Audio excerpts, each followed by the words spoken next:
Don't put off until tomorrow what you can do today. It's not only a famous quote from Benjamin Franklin, it's also advice that can save or at least change your life for the better. In this episode, you'll hear from VJ Hamilton. She's a nutritional therapist who suffered for decades with autoimmune conditions before taking control of her health and developing the skills to help others do the same. By following her advice, we hope you'll create the motivation to live a healthier life before your body forces you into action. This is The Fit Mess, conversations with world-class experts in the fields of mental, physical, and emotional health. In this episode, I had skin issues, I had joint pain, I had muscle fatigue, I had hair loss, I had all sorts of different things going on. And by healing my cells, I managed to heal myself in totality. So I do think it is really, really powerful that we start focusing in on these little things inside us that make us who we are. Now here are your hosts, Zach and Jeremy. Welcome to The Fit Mess, brought to you by Athletic Greens. Thank you for listening while you're doing whatever it is that you're doing right now. I'm Zach, he's Jeremy. We've been through all kinds of struggles and ended up stronger because of them, and we want to help you do the same. If you're sick of your own shit, like we were, and you're ready to make a change, you're in the right place. Today, we're talking about improving your health at the cellular level and why that can actually be one of the best places to start with a personal development plan, because the benefits really flow upstream to all the other issues you may be worried about. And I'll tell you why this is important. I like to tell people who are struggling to take care of themselves that motivation isn't going to magically appear. However, there are a few examples of when that's incorrect. Usually, it's at rock bottom, or when your health has taken a sudden and drastic turn for the worse. Our guest will share how her own physical ailments put her on a path to better wellness and a path to helping others do the same, but why not learn from her experience and get out in front of those problems before they arise? So I think I've got that mindset now where I like to be very proactive with my health and get in front of things before they actually happen, like eating correctly, exercising, making sure I'm taking care of myself mentally and emotionally. So when the big shit happens, I'm okay and I'm ready for it. But I can honestly say that my journey down this path really started with a medical condition that started for me that caused me to have to take shit more seriously. So, even I didn't have that motivation to get in front of things.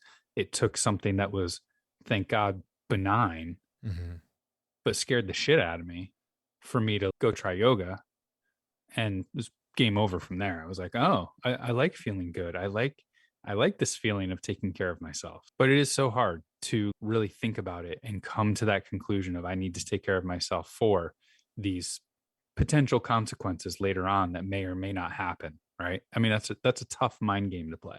Yeah. And my story is very similar. I've told it a number of times now, but it took a knee injury to put me on a bike that put me on a path to better wellness. And had that injury never happened, and had I never gone to that physical therapist's office, I never would have started biking, and I never would have then discovered how much I liked being in the moment and then wanting to meditate, and then all the doors that opened up as well. I also want to emphasize that a lot of this isn't your fault. We live in a very fast-paced society. We're barely keeping our head above water most of the time. So being able to put your head into a place of what's my physical condition going to be in 20, 30, 40 years, wherever you are, that's not easy to do, because a lot of times you're trying to figure out, how am I even going to get to work on time, or whatever the thing is. So that's why it's so important to take time to do some self-care, to just check in with yourself, to figure out how your body's feeling, and look at your calendar and figure out, is there a point where, have I not had a physical in 5 years, and should I go and talk to my doctor? I literally today stopped by my doctor's office to talk to them about getting some blood work done. I'm fine. I'm feeling better than I felt in a long time. I'm getting to be in pretty good shape. I want to do better. I don't want to wait until something breaks and until something shuts down to then go, oh God, if only I'd known and started taking that vitamin 12 years ago, I could have avoided whatever problem has now come up at 50, whatever years old I'll be. So again, it's small steps. I never would have imagined going and talking to my doctor and saying, hey, I want to do blood work just because. But because of all the other things I've done, I'm now in a position where I want to go even further. I want to take it even further and make sure that I'm doing everything I can to be as healthy as I can, so that when I do get older, I'm not just crawling around and in pain and living a rich and full life.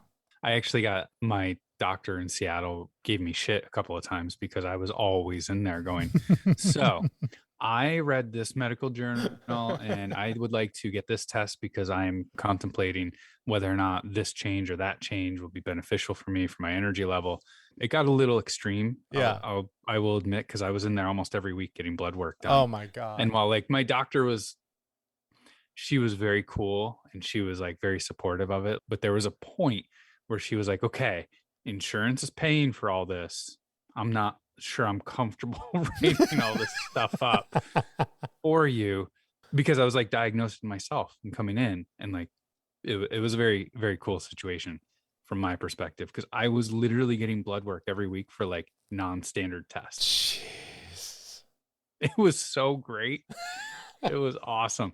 But I was like eating differently and doing things differently during the week Yeah. to like really What did that do? Did that understand. work? Did that optimize my health? It's been 3 days. Exactly. And I know that like I'm not allergic to gluten, but gluten definitely has an impact on me. Yeah. So I try and avoid it. But I would have never noticed like that subtle little bit of gluten intolerance had I not been like that stringent with the blood work and tracking what I was eating, what I was doing. Yeah. Fast forward 3 years. Now I like kind of have it dialed in, and now I feel lazy because I get blood work like once every 6 months. Only every 6 months. Is that where your love for supplements came from? Mm-hmm. It is, because in a bunch of my blood work, I love and I hate blood work, because when they do any kind of a test, you fall into the average range, right? Mhm. If you're normal, they check a box and they say you're fine, you're good.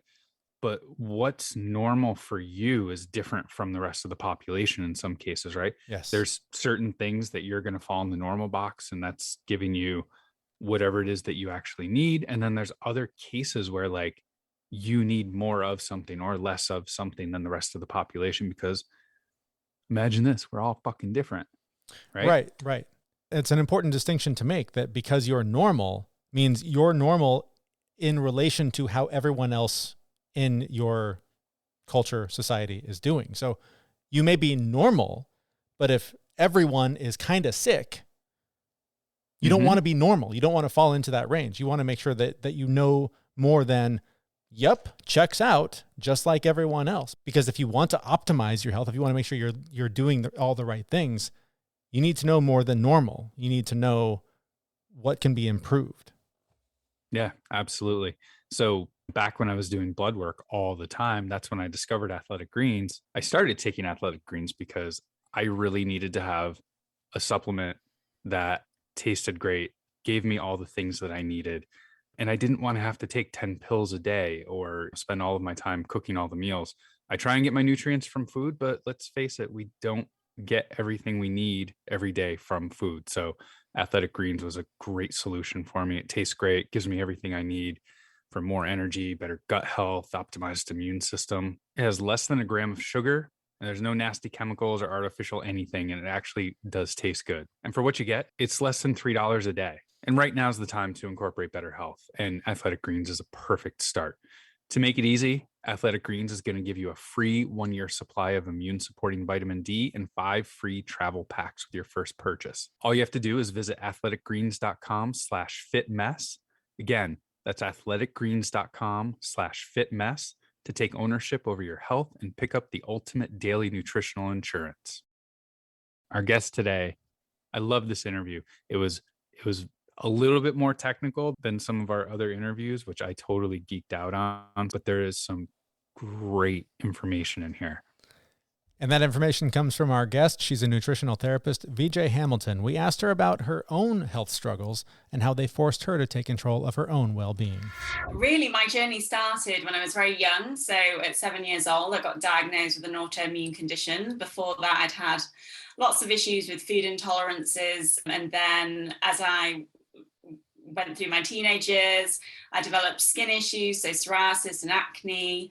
And then I decided to go to university and study it. So I studied biochemistry and immunology, and I learned all about autoimmune disease and really the biochemistry of it, which was very interesting, but I couldn't put it into practice yet.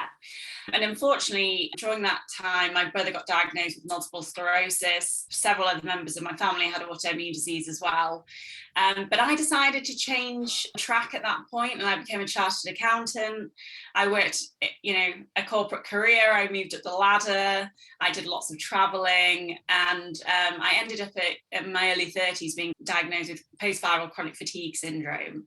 And that's when the joint issues started. The fatigue had become unbearable, and actually all my joints were swelling up. So it's very hard to move around. I've always loved exercising and going to the gym. And I decided I needed to do something. That's when I found functional medicine and nutritional therapy, and decided, actually, why don't I use my science degree to some good use that I can put into practice? And that's when I became a nutritional therapist. I started my own clinic, which is the Autoimmune Nutritionist. And then through doing my autoimmune paleo protocol, I became a certified health coach. Key Cellular Nutrition found me, and I started working with them as well. So it's been quite a journey, but I'm very happy to be where I am, and working on some really exciting projects as part of that. I'm working with some great people as well. I have to imagine that a lot of the things that you went through, physical fitness and just eating right, big air quotes there, came up a lot. And I think those things can contribute to what we're about to talk about, but it doesn't really help you understand what your cellular potential is and how you can heal yourself through your cells. So could you just tell us a little bit about what is cellular potential and why should we care as a general population? I think we focus a lot, don't we, on the diagnosis? And I know when I was, especially in my early 30s, I had been diagnosed with other autoimmune diseases, but in my early 30s, I just needed an answer, and I wanted to know exactly what was wrong with me. I wanted to put a title on it. And I chased for the diagnosis, and finally I got diagnosed, and I realized there was nothing I could actually do, and I was just told to rest more. And that's when really all the cell biology came back, and you realize that energy system is all created in the cell. And I started hearing the word mitochondria again, which I hadn't heard since I was at university, and realized how essential that was to my energy system. And I'd probably had mitochondrial dysfunction for a long time. And if we think about it, we have cells in every part of the body, but really in conventional medicine, we're looking more at an organ or a specific disease. And yes, there probably is a place for bringing inflammation down, especially if somebody's got hair loss, and maybe doing something specific around like a hair follicle. But really, the truth is to have a long-lasting recovery, which is, I probably didn't mention that in my introduction, but I've been symptom-free now for 6 years. You really have to deal with the root of the issue, and what's more the root of everything than our cells. And that's through doing functional testing. I realized that there were things going on at that cellular level. By improving the health of my cells and really focusing on different lifestyle strategies and eating habits that can help with that, I managed to build a solid foundation. So really working on that upstream issue of the cells, and that helped with every other symptom I had. And my symptoms were vast. I had skin issues, I had joint pain, I had muscle fatigue, I had hair loss, I had all sorts of different things going on. And by healing my cells, I managed to heal myself in totality. So I do think it is really, really powerful that we start focusing in on these little things inside us that make us who we are. When I use my phone and I use my laptop, there's a program in there that's looking at the battery going, hey, your battery is getting unhealthy. You need to switch it, or you need to do something else. Other than these symptoms, is there any way that any test that we can do to actually tell us that we've got some dysfunction or cells that are not providing enough energy for us? And then right off of that, how do we get more energy from our cells? How do we fix them? How do we repair them?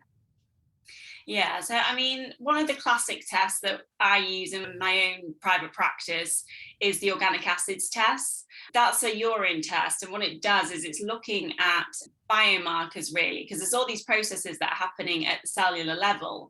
And what we really want to see is how well those processes are working. And by doing an organic acids test, it's going to show you whether you have a blockage in any of those chemical processes. And by understanding that, you can see whether your cellular health is working appropriately or not. For example, in my own personal health, I had a vitamin B12 deficiency, and I was having, I was supplementing lots of vitamin B12. I was eating vitamin B12 rich foods. I even had some injections for vitamin B12. So I did lots and lots of different things. But when I realized it actually was the health of my cells, I couldn't use the vitamin B12 at the cellular level. And I actually had to work on improving the cellular membrane to help those processes start working. A complementary test to that, I actually did a genetic profiling test, which certainly doesn't give you any indication of your current health status, but it does give you an idea of potentially where there might be some weaknesses within the body that need to be kind of focused on. So that was very helpful. It was kind of complementary to that organic acids test, which tells you where your current health status is and whether there are any blockages in those systems. For example, the energy system in the cell, the citric acid cycle. So when we produce this thing called ATP, which people may be aware is kind of, it's our energy, it's our fuel that we survive on. And so finding out how well that process is working is really, really important for the cellular health, because the cells need that energy to survive and thrive. So yeah, that was a really great test. In terms of the health of your cell, there's lots of different things you can do. One of the issues can be the environment that the cell is in. So first of all, thinking about kind of blood sugar regulation. So is there a high blood sugar environment? Because that, I always like to, somebody once described it as being caramelized. And if you think about something being caramelized and sticky, it just creates lots and lots of damage. So making sure that our blood sugar is appropriate. We want it to be, nice and stable. We don't want lots of spikes all the time. So that would be something to kind of focus on. Also, inflammation. In an inflammatory environment, the cells can become damaged by the immune system. And that, again, can lead to malfunctioning of the cells, which can lead to kind of problems systemically and symptoms.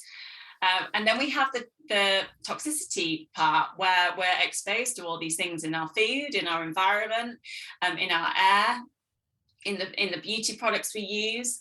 And yes, they're not harmful in and of themselves, but when we're using lots and lots of different products over many years, they slowly trickle into our cells. And if the cell membrane isn't working and able to clear them out, then again, you get all the functions of the cell, what we call the organelles, so like one of them being mitochondria, become dysfunctional and can't work properly. So we need to focus in on all those elements, and we can focus in on what we eat to help with those various issues that might be impacting the cell. The test you mentioned, is that something your standard doctor can order, or do we have to see a specialist for that test? I believe, yeah, you normally see a specialist to do that test. Okay. Yeah. Okay. With a doctor. And then I guess to just sort of piggyback on what you were talking about, testing aside and whether or not we have an autoimmune disease, odds are, based on the way that most people in Western culture eat and our lifestyle, we'd probably generally have low energy, some sort of health problem, feel kind of crappy all the time. So how do we, it's really hard for most people to go from, man, I feel horrible, to I'm going to eat better and I'm going to hit the gym. I mean, that's a huge step. So where do they start, I guess, if they're thinking, I want to work on the cells first, right? I mean, or are they one and the same? Should they just get more exercise and clean up their diet? And will that start to affect their cells? Do you know what I mean? I'm just trying to find the entry level for somebody who wants to start taking this on. Yeah, I think the entry level would be exactly that, to understand where you've potentially got unhealthy habits in your life and start working on them, because a lot of this isn't rocket science to get started. It is really the simple, the straightforward habits that we can bring in. I mean, it's not always easy, and I would always say take it a step at a time. I mean, in our program at Key Cellular Nutrition, we've got a lot of support there, encourage people to kind of jump in if they can, when we kind of assess that to see if they need more of a slower pace. But really, yeah, cleaning up your diet, eating more of those colourful vegetables, because they're full of the antioxidants that we need when we do have that damage around the cell. And they're going to, they've got these things called polyphenols. And there's lots of studies which support their effect on the function of the cell. So just bringing in more vegetables, like how many colours can you count on a plate? And if you can't count 3 colours, I say this to my clients, let's just, don't even think about anything else. Just, can you get 3 different coloured plants on your plate to start with? Obviously with like a healthy fish or meat. Start with that, and then you're bringing in more antioxidants. The exercise piece is really, really important as well. It's important for kind of how we have our, we may talk about this later, but how we're kind of expressing our genes. Exercise is really, really important to that. And it's shown that it helps with neurogenesis, so helping to create new neurons and new cells in the brain. So exercise is really important. But if you're not doing any exercise currently, getting out and going for a walk every day is going to be, a great progress. We talk a lot about progress, not perfection, on our program as well. And we've got to really start thinking like that, rather than we have to do everything all at once. We have to be eating the most optimal diet for ourselves. We need to take steps to get there. And actually, a lot of the things that we would do anyway, I mean, there are other things that you can add in, but a lot of the things that we see as healthy are going to benefit ourselves. So, eating that 5 to 10 portions of vegetables, eating really good quality grass-fed meat, making sure that we're getting our omega-3s from our fatty fish, all the things that we hear, they're actually very beneficial for ourselves as well. You mentioned a couple of things. I heard you say regulating blood sugar, so sugars. I am all for that, eating as many veggies as I can, and meat. Jeremy is a vegetarian, so he's on the other side of that. I'm curious, like, other than sugar, is there anything else that we should be avoiding to make sure that our cells are as healthy as possible? And again, just to go back to what I said about Jeremy being a vegetarian, do you have to eat meat? Yeah, that's a difficult one, because I was vegetarian actually for 11 years. But I did start eating meat again when I got sick. So I'll touch on that as well. But and I do from an ethics perspective, I do support it. But that's why I always look for the really good quality meat from a good farm. But yeah, so another thing that it can be very inflammatory in the body is oxidized oils. And unfortunately, I think that's where with the vegan diet as well, it's probably where I went wrong with my vegetarian diet when I was vegetarian for 11 years, because it was a while ago. It was in my 20s. And there just wasn't as much, there weren't as many options out there. There weren't all these recipes that we have now with all these lovely whole foods. So a lot of the time we were getting those industrial seed oils put into all the vegetarian products. And those industrial seed oils are oxidized, they're rancid, they get into the body and they create inflammation, which is really harmful for our cells. And actually, the nerves are covered with a myelin sheath, which we need in order for our nerves to communicate. Our cells have a fat cell membrane. Our brain is made of fat. So when we're getting oxidized fats in, we're not getting those healthy fats in. So, as well as getting the inflammatory fats, you're also not getting the healthy fats. So, I always really, really encourage getting those healthy fats in. And that's not a great term, is it, healthy fats? But what I mean by that is fats that can have a benefit in the body. So, for example, and a good variety is important as well. So like extra virgin olive oil, avocado oil, coconut oil, MCT oil, cod liver oil even. So that's really important, to make sure you're bringing those healthy oils into the diet and making sure they're out of the sunlight so they don't get oxidized either. Looking to have your extra virgin olive oil and avocado oil in dark bottles, not close to where you're cooking so it doesn't get warm. So that's definitely something to watch for. And really, it is worth reading if you do eat any kind of processed foods. Just check the back and check to see what oils they're cooked in. I do find a lot of people will go onto the autoimmune paleo protocol and start finding like plantain chips and those types of things, and they don't look for the oils. And they are normally cooked in some kind of seed oil. Not always, you can find them that aren't. And to be honest, really, you're best to just eat whole foods rather than go and eat a load of plantain chips. But, it's better than a lot of things. In terms of the vegetarian diet, I do really promote eating lots of plants and having, lots of juice, lots of soups. But when your health is not optimal and your gut is not optimal, I do find that getting the right amount of nutrients from just a vegetarian diet can be difficult.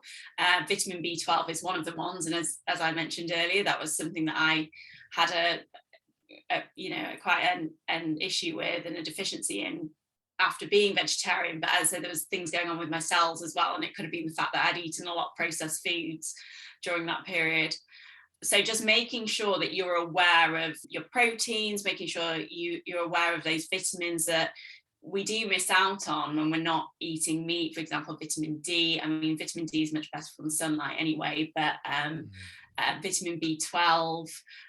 So just having that awareness, and also if your gut health isn't optimal, thinking about potentially bringing things in to help with digestion, like digestive enzymes, and doing lots of gut healing.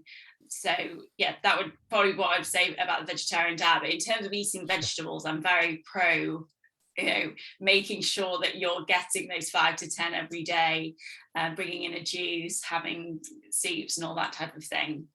You mentioned the gut health thing and inflammation. These are things that we hear a lot about. I don't know that I've ever asked anyone this, but how do I know if my gut health is out of balance, and how do I know if I'm having inflammation issues? I mean, it seems, I don't know that it seems obvious. It's just become such a part of the conversation. I don't know if I've ever heard anyone say, this is what it's like if you're suffering from inflammation issues, or if your gut health is out of balance. What does that mean from a functional level? The first thing would be to look specifically at gut symptoms. And again, going back to my own health journey, I didn't have any gut symptoms. So it was quite, I just didn't even think that was part of my issue. But the first thing to look at is if you are having any digestive issues. So are you having any heartburn? Are you having any bloating after eating? What are your bowel habits like? Do you have constipation?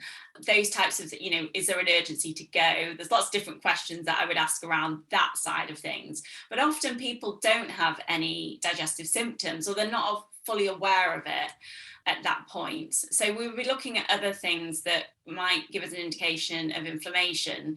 So, for example, is there anything going on with the skin? How do their joints feel? Are they getting any kind of headaches?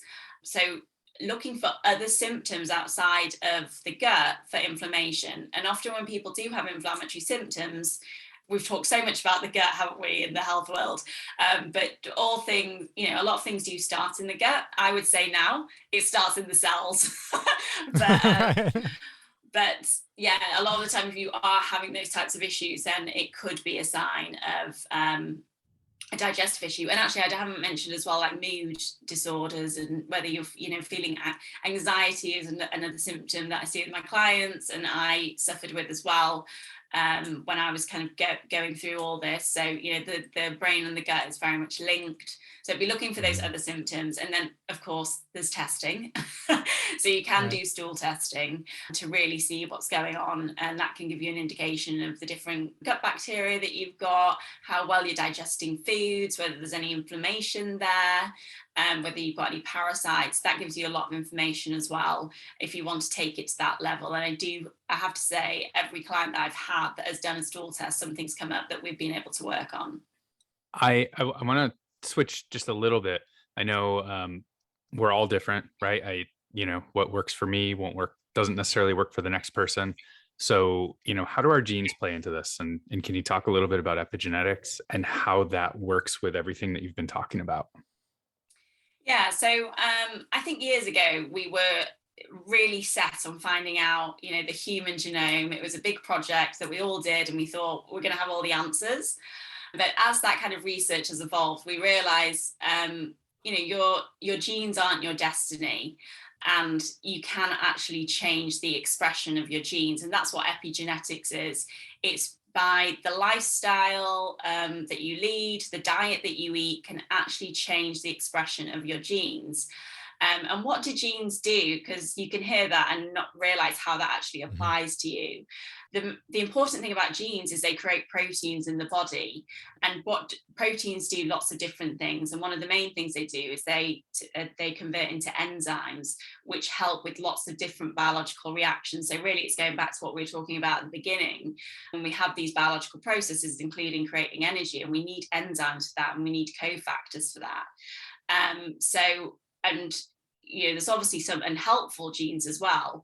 So we want to be switching those off and turning on the helpful ones. And they found through research that there's various things that we can eat and the way that we live our life, like exercise is one of them, that can really help to promote beneficial gene expression. For example, fasting and ketosis is something that a lot of people are bringing into their lifestyles in some form or of another. And they have shown that by doing fasting, you can, switch on really powerful genes to help with clearing out bad cells. Proteins are kind of a big massive structure. There are tertiary structures, so they're three-dimensional. Sometimes that doesn't work correctly, and that can cause all sorts of neurological issues. So by doing things like fasting, it can actually promote the removal of those types of cells as well, and like clearing out of anything that's kind of building up in the brain. And so it's just really by the things that we eat, we can turn on those genes which are going to help the health of our cells and help us kind of, as I said, build that solid foundation so that we have less symptoms and hopefully feel as good as we can feel. This might be a little too deep in the science realm for most of our listeners, but is there a way to target specific genes through any of our actions or diets? And if so, how would I even know how to do that? There are certain nutrients that we know can be beneficial. For example, quercetin is one of the polyphenols that they've shown that can help with a gene that can help with neurogenesis. So it can help with the production of extra neurons in the brain. So in terms of how you would apply that to yourself, and actually with exercise as well, they've shown that doing different types of exercise can promote that gene expression. In terms of living your life, and they do show like things like meditation as well. So I've been talking a lot about exercise and diet, but we've got to think about other factors in our lives, and they have shown that by doing things like meditation can really help to switch on beneficial genes as well. So for me, especially when I was younger, exercise was all about being fit and feeling healthy. And now I've just realized what a huge impact it has on the body. It's not just about getting fit. It actually has all these benefits at the cellular level as well. So it's definitely worth, if you're not doing exercise, to start incorporating it in your life in some level and start building that up. It's funny you mentioned that, because just last week, actually, I started a new workout routine, and every day I'm going into it with the idea of, I don't care what the scale says. I don't care how I look. It's literally just, I need to do this today. And just having that mindset has really helped me stay consistent and want to go, because it's not about the outcome, right? It's about the steps along the path. So it's interesting you mentioned that. Yeah, and it's funny actually, because I always pick a word for the year, and my word this year is consistency, which probably sounds very dull to people, but that's all it's about. Just put it in your diary and stick to it and do it. You are having such great benefit to your body. Yes, it's lovely to have goals, but for me, I could write 30 goals. I just want to be consistent and do it every day, and you see the benefits in the long run. Yeah, exactly. That's awesome.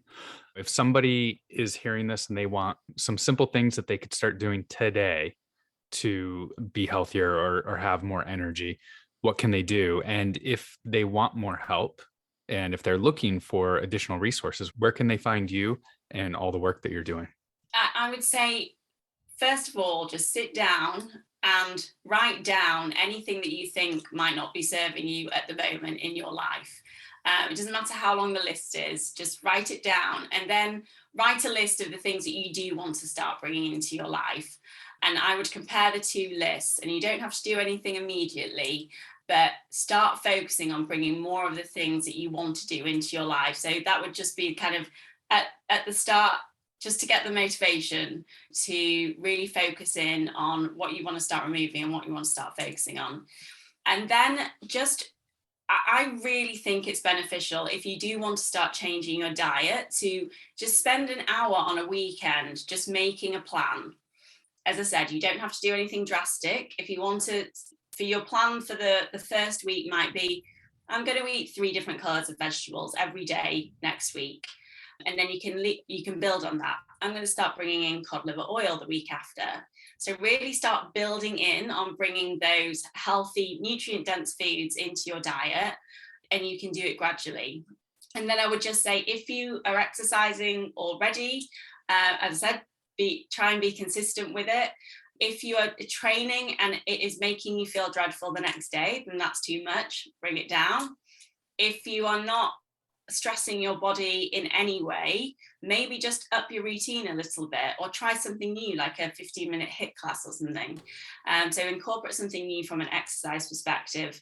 And then the last thing would be to do something that you enjoy in life. If you are spending your days working, falling asleep on the sofa watching Netflix, you must have had something you loved doing when you were a child or even recently. And if that's not in your life at the minute, start bringing it in. I realized that I love music, and I just really haven't been doing much around music. So I've actually just bought a piano, and I'm going to start piano lessons. Nice. That's great. And it's going my consistent. I'm going to do 30 minutes a day. Just going to commit to that, nothing else.